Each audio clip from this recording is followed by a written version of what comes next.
Hello, hello. This is Chris with the 12th Man Show, a show where we talk about football, soccer, whatever you want to call it. Now, it's been 2 weeks since the end of the World Cup. We are emerging from our World Cup hangover. However, I've meant to make a few videos regarding the World Cup um, and what I thought about it. However, I went on vacation for a week and I couldn't really make those videos. But here we are. This is a review of the 48 team format in our World Cup for our World Cup. And I'll be honest, I didn't enjoy this World Cup. And part of the reason I didn't enjoy it, although this is not the main reason, part of the reason I didn't enjoy it was the format, the 48 team format. Now, a bit on myself, I've only ever known a 32 team format. I think this is quite similar to many people. The 32 team format was introduced in 1998. I researched it, and the first World Cup for me was 2006 in Germany. That was the first one that I remember very fondly. I remember where I was during the final, during Zidane's headbutt.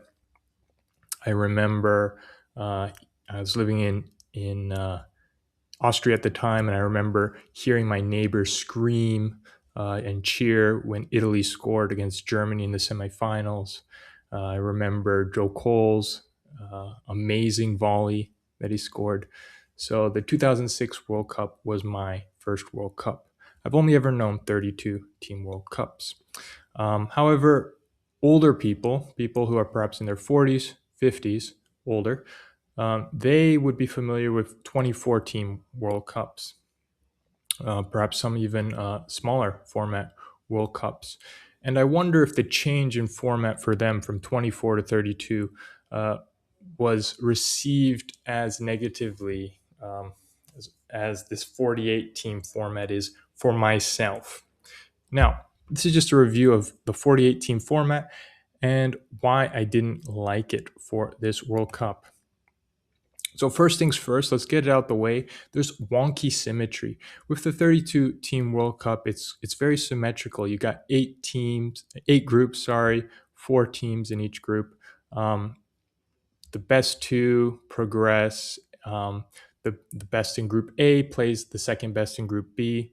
It's completely symmetrical, everything about it. Um, with this World Cup, there's wonky symmetry. We see, there are some round of 32 games where the first place team plays the third place team.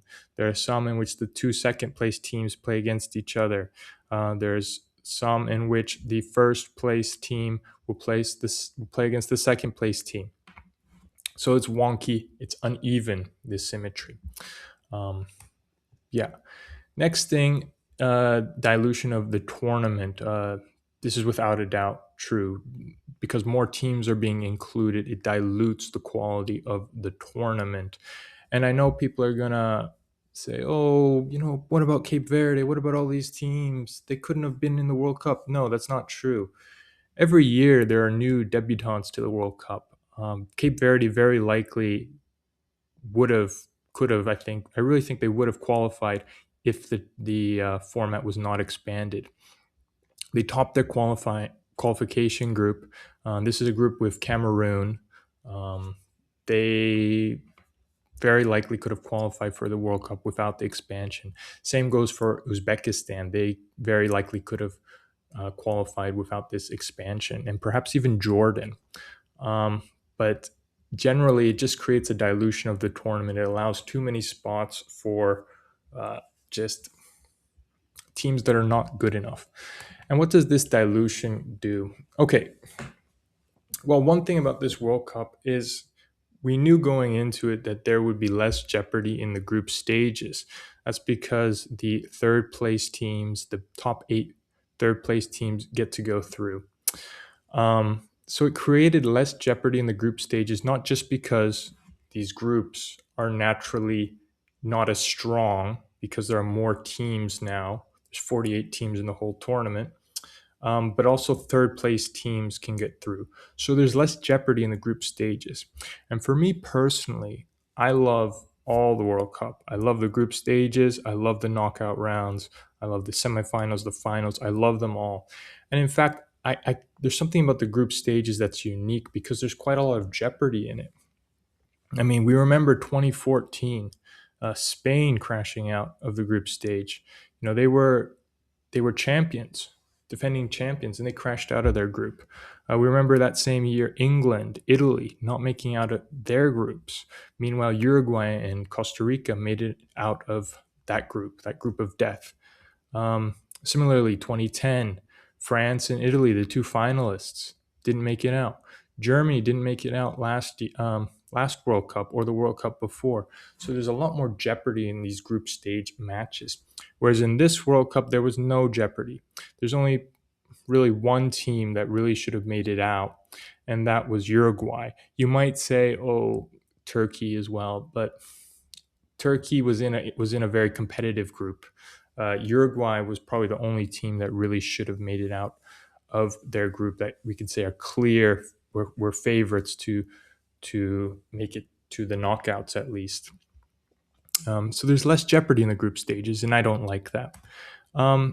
Now, even though there's less jeopardy in the group stages, so I created this chart. I actually had AI help me with it, but I helped it and looked through to make sure that it didn't make any mistakes. But even though there's less jeopardy in the group stage, so we see here 2010 very high, from Italy, France being eliminated, 2014, as I mentioned, and all these other World Cups having a very high level of group stage upset level, we can say. Whereas the knockout stage, some of them were low, which is understandable. Some of them were high, though. In this World Cup, there was not only low group stage level upsets, but there was also low upsets in the knockout stage. And we can point to a few, but the only ones we can point to, there were clear knockout stage upsets, were Paraguay beating Germany, Norway beating Brazil, although I always thought Norway were going to beat Brazil, and the last one, barely an upset really, was Morocco beating Netherlands. This is not really an upset, but I will count it. And if you calculate the upset frequency for this World Cup, you see that it's incredibly low in proportion to the matches. There were 104 matches in this World Cup, so 40 more matches than the typical 32 team World Cup. Yet there was only one group upset, and each upset is not a match is not an upset. For me, an upset is whether a favorite team, one of the two favorites doesn't make it out, a clear favorite doesn't make it out, or a knockout upset, which is when a clear favorite loses in the knockout. And we see that proportionally, this is only 3.85% of an upset frequency. So there weren't that many upsets this World Cup. And for myself, like a bit more higher of an upset frequency is what I quite enjoy in these World Cups. Another thing, simply, is there's just too much football. And people may say that's blasphemous. There can never be too much football. No, there can be. 104 games in a 48 team World Cup versus 64 in a 32 team World Cup. There was just too much football. There's no way that I could watch. Even in a 32 team World Cup, I don't watch all the games, but there's no way I could have even watched 2/3 of these games. It would just be too much, I think. I would have to have completely replaced my brain with a football at that time. And many of these games I didn't want to watch, unfortunately. I didn't want to watch Jordan against Algeria. And that's just the reality. Now, when there is too much football, this is going to be a little bit philosophical, but just stay here. But when there's too much football, it affects the narrative.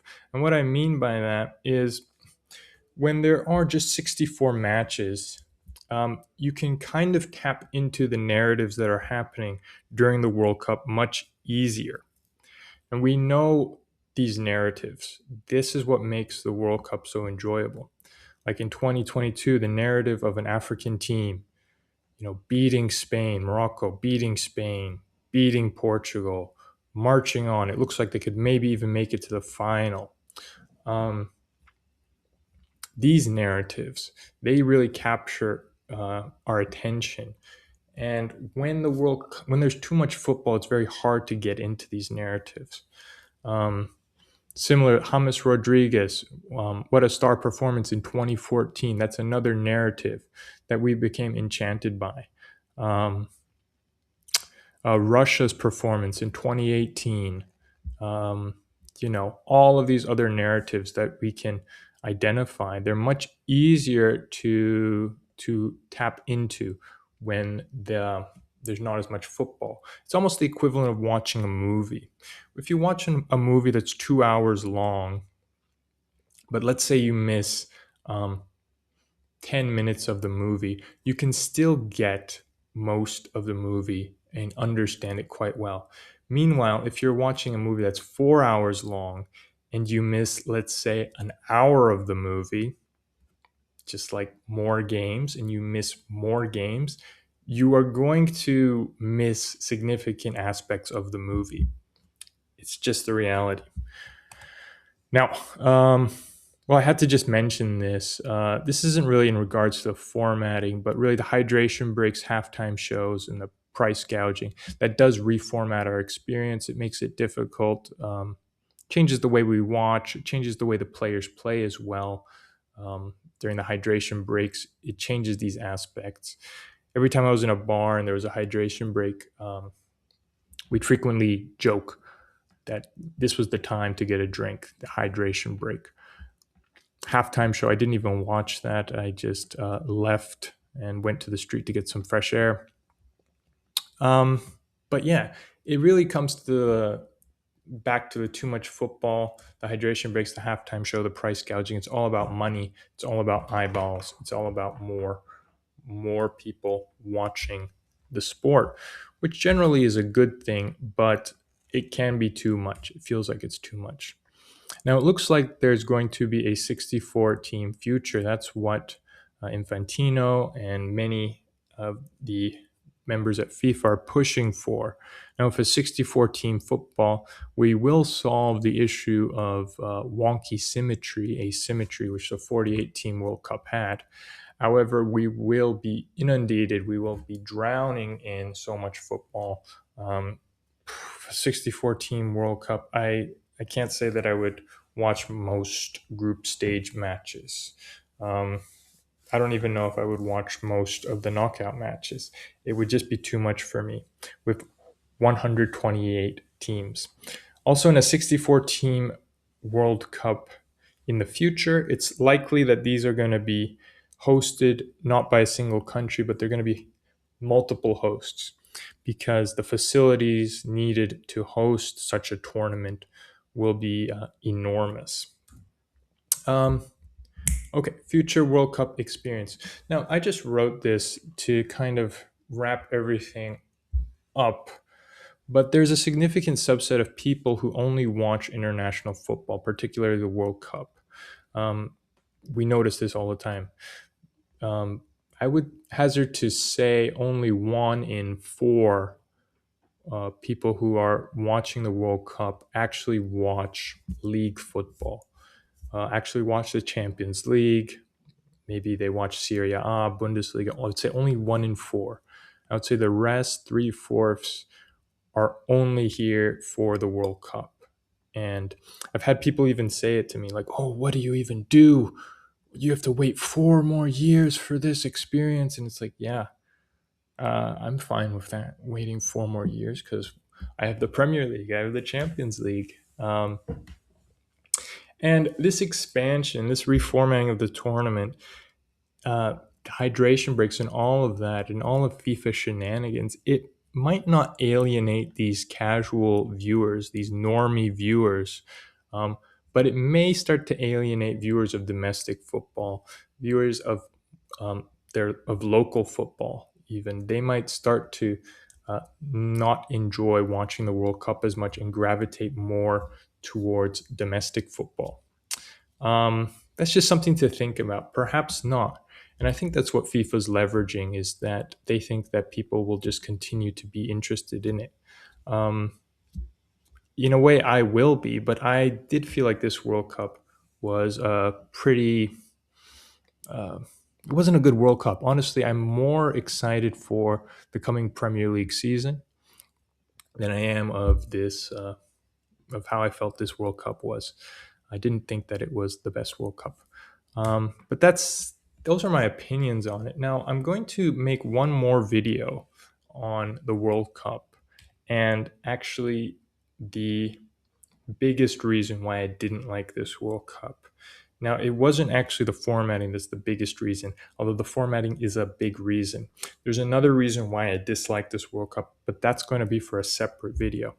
If you enjoyed this video, discussions in regards to football, all of that, I don't really know where this channel is going, but I'm looking for an outlet to discuss football.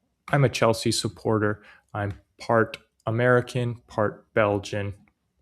And I enjoy watching the Premier League, Champions League, and a bit of Serie A and La Liga as well. So we'll see where this channel goes. What did you think about the World Cup, this format, and the potential expansion to 64 teams? Let me know. Anyways, thanks for watching. Take care.